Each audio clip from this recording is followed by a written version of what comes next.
And my favorite way to have biscuits in the States is with gravy.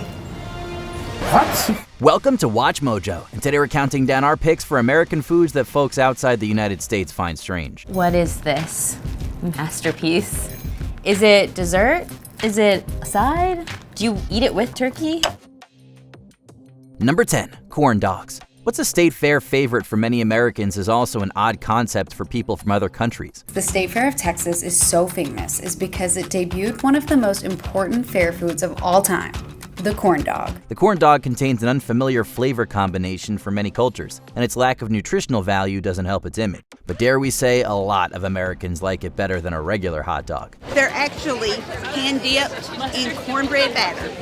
And I know, it's a southern thing. It's delicious. There's none other that tastes like this. That crispy factor is huge. The invention of a hot dog on a stick coated in cornmeal batter and deep-fried dates back to the 1920s or 1930s. Nowadays, corn dogs are a popular street food in South Korea as well. Like, it was crunchy, it was delicious, like the flavor was amazing, like the sauces too. I just really liked it. But to much of the globe, the American classic is an unorthodox food. Number 9, Sloppy Joes. The name is enough to make these sandwiches bizarre. Have some more sloppy joes.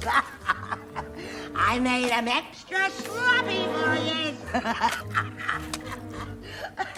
I know how you kids like them sloppy. Lady, you're scaring us. We think even many Americans would agree that Sloppy Joe isn't the most appealing name, not by any means. And if you mention it to someone from outside the US who's never heard of a Sloppy Joe, what or huh would be a totally reasonable response. Delicious. I love the Sloppy Joe sauce. I love the multiple textures from the ground beef to the bacon to the shredded beef. And the beer cheese is beer cheese. Yes. It's not joking around beer cheese. But if they have heard of it, or better yet seen it, they're still likely to think it's weird. And honestly, understandably so. It's seasoned ground beef with a tomato-based sauce, often with onions mixed in, slapped on a hamburger bun. It's still in the bun. It's still in the bun. Sweet and spicy. It might taste good to many Americans, but let's be honest, it doesn't exactly look appetizing. Number 8, s'mores. These iconic campfire snacks have warmed countless American hearts for over a century. Hey, you want a s'more? S'more what? No, you want a s'more. I haven't had anything yet, so how can I have some more of nothing? Shut up! You're killing me, Smalls. Camping culture in the United States has been an integral part of s'mores' legacy. But they're also fun treats to have at backyard barbecues or really any outdoor gathering, particularly at homes with a fire pit. When Americans think of the quintessential outdoorsy snack, s'mores are right up there at the top of the list. It just all comes together in an irresistible, squishy, marshmallowy, delightful sandwich that you can make in 5 minutes flat. But it's a foreign concept to the majority of the world. Graham crackers themselves are very American. The combination of toasted marshmallows and chocolate in between those two graham crackers is a distinct flavor profile, which may explain why s'mores come across as weird to many. But all we can say is, don't knock it till you try it. I don't think there's a better 5-minute dessert out there. The marshmallow is melty, the chocolate is melty, the cookie is still nice and crisp, and you have the char on top of the marshmallow, which you can really taste. That is delicious. Number 7, grits. This kind of porridge made from coarsely ground dried corn tends to be savory, but can also be sweet. What's this over here? You never heard of grits? Sure, I heard of grits. I just actually never seen a grit before. Grits are a breakfast staple in the southern United States, their place of origin. In fact, it's the official state-prepared food of Georgia. While similar porridges exist in other parts of the world, grits may be unfamiliar, especially given that Americans often add butter, cheese, salt, or pepper to them. When the grits are tender, stir in butter and salt and serve immediately. Even with their popularity in the US, we'd go so far as to say that many citizens in non-southern states might not be able to explain what grits are. So it's no surprise that the rest of the world might be perplexed by them as well. It's an interesting name too, grits. Sounds like something you clear off the road. Number 6, peanut butter and jelly sandwiches. Ah, the PB&J. This sandwich has made its name as an iconic American school lunch, a convenient at-home lunch and a great on-the-go food to take on an outdoor adventure. Of course, we have our childhood nostalgia. Especially if you're from America, you're gonna know the peanut butter and jelly very, very well. First of all, American-style peanut butter with all its creamy goodness is unfamiliar to most of the world. So when you add jelly to that and bread, the whole combo becomes flat-out strange to many people. But the cool thing about this market is it exposes us to a lot of different people from all over the world. So there's a lot of international tourists that come in here, and some of them have never even heard of a PB&J, and so it's their first experience with a PB&J. Then you have the Fluffer Nutter, a peanut butter and marshmallow cream sandwich. which has both a funny name and an odd flavor combo for a sandwich. But we're giving the nod to the peanut butter and jelly Sammy here, due to its much greater popularity in the States. Crust or no crust on your PB&J? No crust. Number 5, sweet potato casserole. There's already sweetness that comes with sweet potatoes. It's in the name. So why add marshmallows on top? That's what one of the main iterations of a sweet potato casserole does. Screw it. Bring on the yams. Well, but you've worked so hard. Yams! Okay.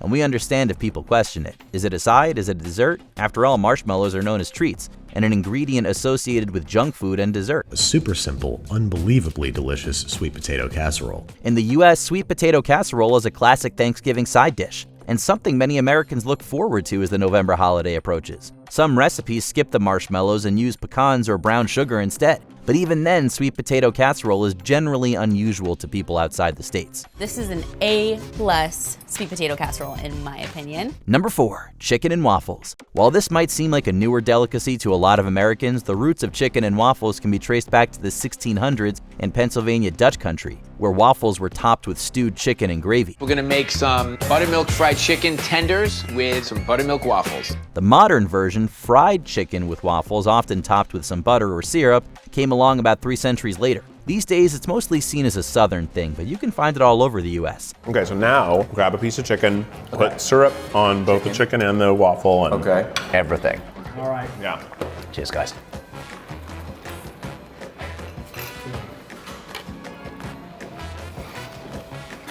That's it. Heck yes. The combination of a traditional dinner food with a traditional breakfast food is peculiar to people in other parts of the world. And honestly, we get why. You might think these two foods would not go well together, but they absolutely do. This is great. Like I just wanna. Number 3, root beer floats. Originally made from the sassafras tree, root beers nowadays typically contain artificial sassafras flavoring. You'll love an A&W root beer float. Made fresh root beer with real cane sugar meets a perfect swirl of creamy vanilla soft serve. The taste can often be associated with medicine, and many people outside the US don't understand the appeal of a fizzy herbal botanical drink. When they try root beer, it can be off-putting. As Brits, root beer is where we draw the line. I can't, that's a bit much for me. Many Americans don't get that medicinal vibe at all and instead view root beer as a delicious soft drink. Even aside from all that, for people from outside the US who actually do like root beer, the idea of combining it with vanilla ice cream to form what we call a root beer float may seem unusual. Why combine these two sweets? Well, we don't know, but we like it. And what a sweet thing it is, too. Number 2, biscuits and gravy. This southern breakfast dish combines textures of fluffiness from the biscuit with creaminess from the gravy. The gravy's creamy. And it's not dry and gritty. It's thick and pretty. But one reason someone outside the US might think it's weird starts with the definition of a biscuit. In the UK and many other places, a biscuit means something more like a cookie, flat, firm, and crumbly. This is quite weird for me because this is very similar to the gravy my granny makes on a Sunday roast. Having it with a biscuit, it does work, but it's also kind of odd. So when they hear biscuits and gravy, they might imagine shortbread cookies topped with gravy. Which, yeah, it does sound gross. Even if people outside the US do picture the right kind of biscuit, you know, the fluffy, soft, bready kind, the idea of pouring white sausage gravy on it is still pretty unfamiliar and likely unappetizing. To that end, let's dig in. Before we continue, be sure to subscribe to our channel and ring the bell to get notified about our latest videos. You have the option to be notified for occasional videos or all of them. If you're on your phone, make sure you go into your settings and switch on notifications. Number 1, spray cheese, cheese in a can. Even a lot of Americans would probably admit that cheese in a can, aka spray cheese, is pretty dang weird. Cheese in a can, okay. People from other countries have every right to ask what the heck we're doing. We took a perfectly good natural dairy product that's been around for ages and turned it into a processed artificial substance that sprays out of a metal can. Easy Cheese is the most well-known spray cheese brand. I made a very big mistake. Americans put it on things like crackers, pretzels, and chips. The processed nature of American cheese is already enough to weird some people out. Cheese Whiz, the jarred processed cheese sauce, might make them grimace too. Cheese Whiz changes everything. But cheese that you spray out of a can? That's a whole different level of strange. Is there a popular food you think is totally strange? Let us know in the comments. I can definitely see why people would wait hours for this corn dog.